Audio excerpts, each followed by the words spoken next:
everyone. Today is Feb 28, 2026 and magtindahan tour tayo dahil matagal na tayong walang upload. So, itour ko naman kayo sa aming munting tindahan. So, magsimula tayo dito sa pinto namin paglabas sa bahay papunta dito sa tindahan. So, makalat siya guys, as in raw vlog to. Naisipan ko lang biglang mag-vlog. So, ayan.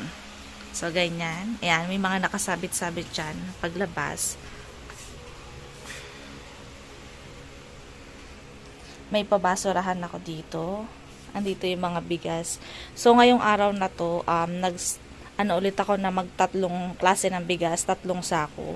Kasi masyado nang mahal yung bigas ngayon. So, yan, kailangan natin magdagdag ng merong mura-mura. Nagdagdag na kami ng mga ganito.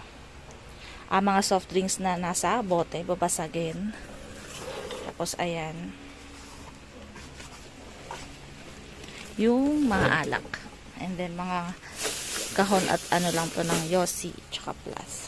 So, ganito siya. Makalat pa. Hindi ko talaga inayos.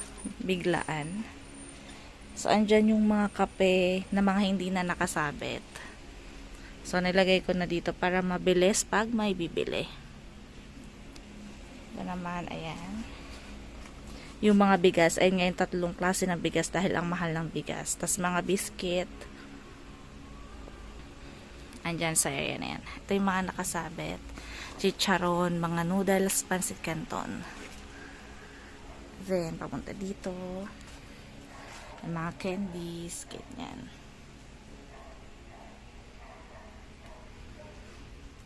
So, dati marami akong tindang gulay ngayon. Ito na lang. Konti na lang. Sinusulatan ko na yung bawat items, yung mga sibuyas, bawang para mabilis. Para hindi na ako titimbang kada may bibili sa labas. Dito inaabot yung mga binibili ng mga tao. Mga nakasabi tayo dyan, mga kape, si Chiria.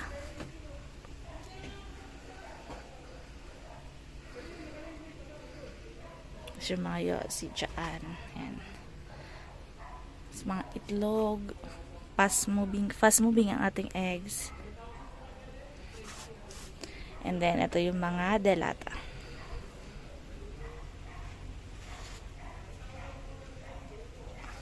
Tsaka mga sabon.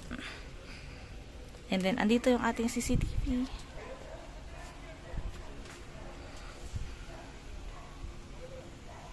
Nandito sa loob tong chest freezer. Actually, pahiram lang to sa amin. Ayan. Ba? Nagdagdag na ako ng mga frozen, ganyan. Ayan. Mga longganisa. May tubig pa din kasi sikip na. Tapos yung ref namin. So, walang ayos-ayos to guys talaga. Kung ano lang. Naisipan ko lang videohan. Dahil summer na, syempre, yung ating yellow. And yung mga ulam-ulam dyan. Naman din sa loob, yung aming mga soft drinks na, syempre, wala pa sa ref. So, dito namin nilalagay sa ilalim ng mesa para kalapit lang nung ref namin.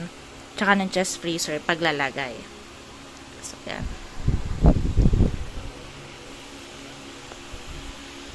Tingnan nyo naman yung makalat kong table. Yan. So, ganyan yung itsura ng ano. So, pag dito sa loob, yan yung view. Walang ayos-ayos yan.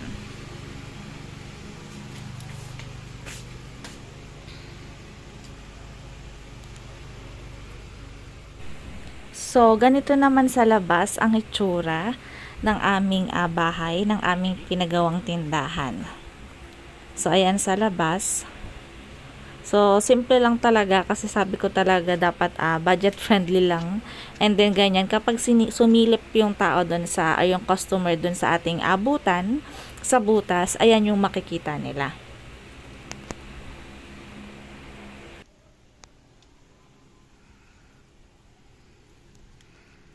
So, ayun guys, yun lang yung quick tour ng tindahan. Nakakatuwa lang kasi we started sa gulay, pagpapa-order online, lahat deliveries, ganyan. Tapos, after 1 year, eto, ganyan na. Although, maliit pa rin yan para sa iba. Pero sa amin, malaki na yan. Hindi na rin kami ganong nagdi-deliver kasi more on nag-walk-in na lang yung mga tao.